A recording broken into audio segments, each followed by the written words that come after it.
The Renaissance. What was the first thing that came up to your mind when I mentioned that word?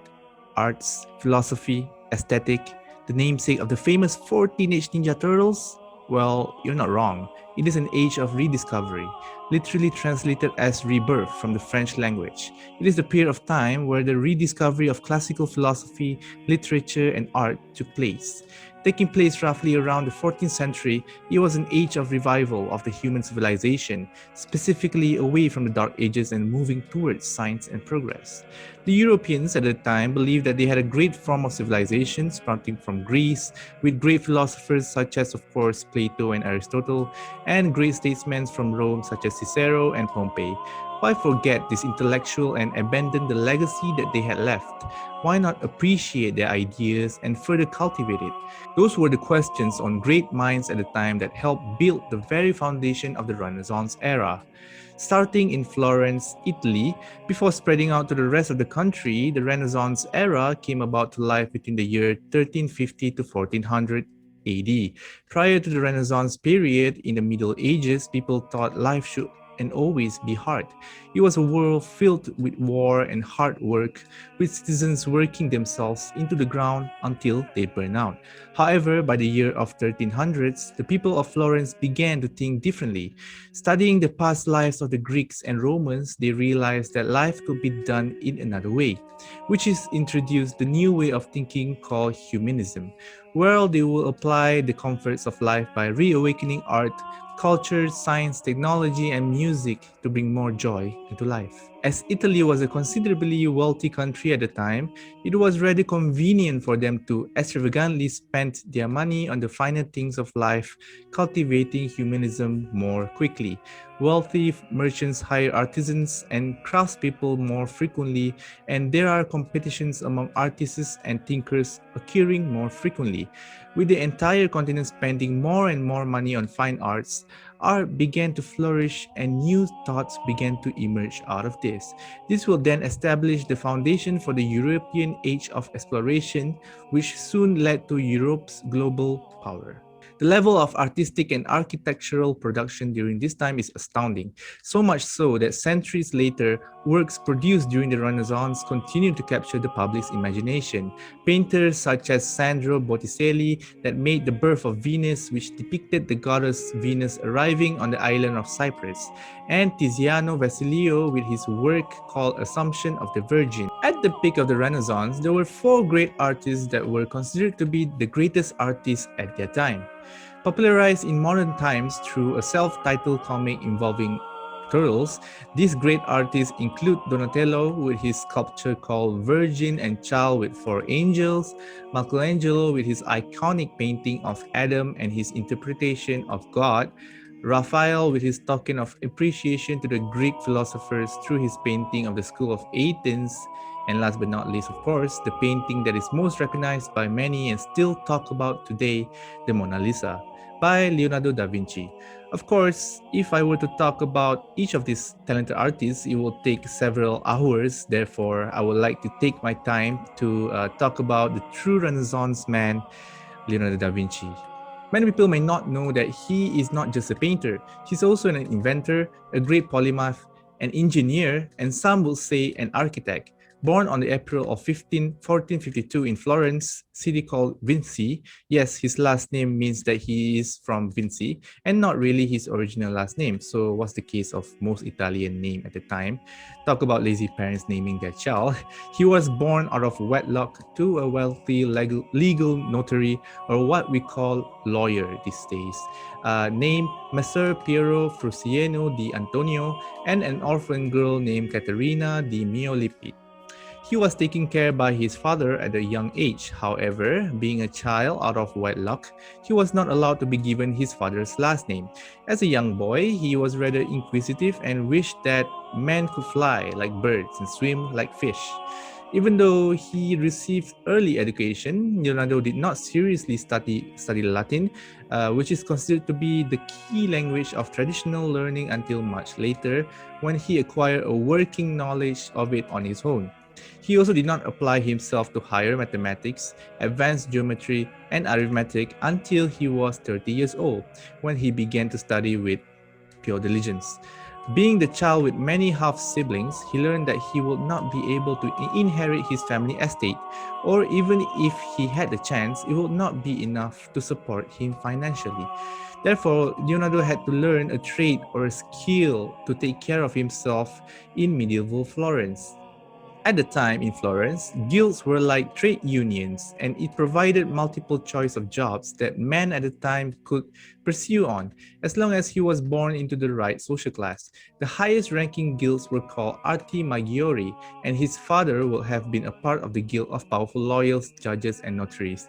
But being an illegitimate child, it was as if Leonardo was classified in the lower class and he was not even allowed to join the lesser guild categories, which most middle class men at the time went to work as, such as blacksmiths and stonemasons. His only option was to join lower class jobs, such as being a baker or a miller. Wow, imagine Leonardo baking a state of the art form of a bread and that it could fly or something. Anyway, Leonardo's father still wanted him to have a good life, so his father introduced him to a man named Andre del Vorsillo, who ran an art studio, since he realized that Leonardo had a particular interest in arts. After seeing young Leonardo's sketches, he agreed to take him on as an apprentice. Andre had several artists and men working for him in his workshop. He would take on commissions from the wealthy and influential family of Florence at the time, which is the Medici family, and divide the work among his students and employees. Their workshop specifically was aimed towards beautifying the city of Florence. They were required to work with all types of mediums, whether it was carving of marble statues, casting metal, or painting portraits. Even architectures, bridges, and other forms of civil engineering were all sketched by the members of this guild. Wow, talk about multi-talented. This explains why Leonardo was required to learn multiple levels of disciplines and how he was not only an artist but also an innovator. His first work include assisting an Andre in painting a commission piece of the church called The Baptism of Christ. It was a very large mural on the wall of a church, therefore there were enough space for two artists to stand and work on the painting at the same time. Andre instructed Leonardo to paint two angels that had been included in the rough sketch. When Leonardo was done, Andre was in total shock. He could not believe how gorgeous and lifelike the painting was. He knew then that the student had surpassed the master. In his mid 20s, Leonardo became a master artist in Andre's workshop and became notoriously famous in Florence. He conducted a lot of experiments in his art during his time, such as studying how light changed the shading on an object or the perfect time of the day to sketch someone's face for a portrait. Being a man full of talent, he also attracted bad eyes among people out of jealousy. At 24 years old, Leonardo was accused of sodomy with another male prostitute and he was arrested for it. Reminds me of a situation that we have here in Malaysia. Anyway, at the time, the punishment for sodomy was being burned alive. However, when he went for trial, there was no evidence or witnesses that could further support the claim. Therefore, they let him go. Even though he was thankful that he did not get the death by flame punishment, he later on wrote in his journal that his scandal hurt his reputation in the coming days. It caused fewer clients wanting to work with him, despite the obvious flaunting talent that he had.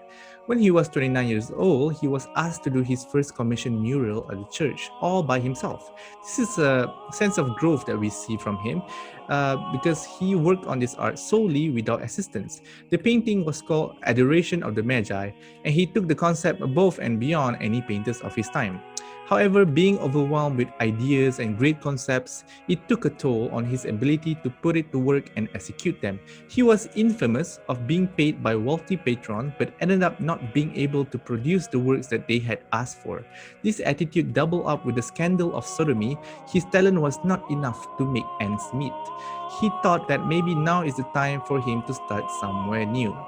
It's funny to know that the greatest painter behind Mona Lisa did not think that he suited to become a professional artist in the first place. He instead craved the adventure of having a career in weapon designs, and this was further evident in his journals that are filled with incredible inventions that was unheard of during his time, such as a giant crossbow, a tank, an underwater diving suit, and even a robotic soldier.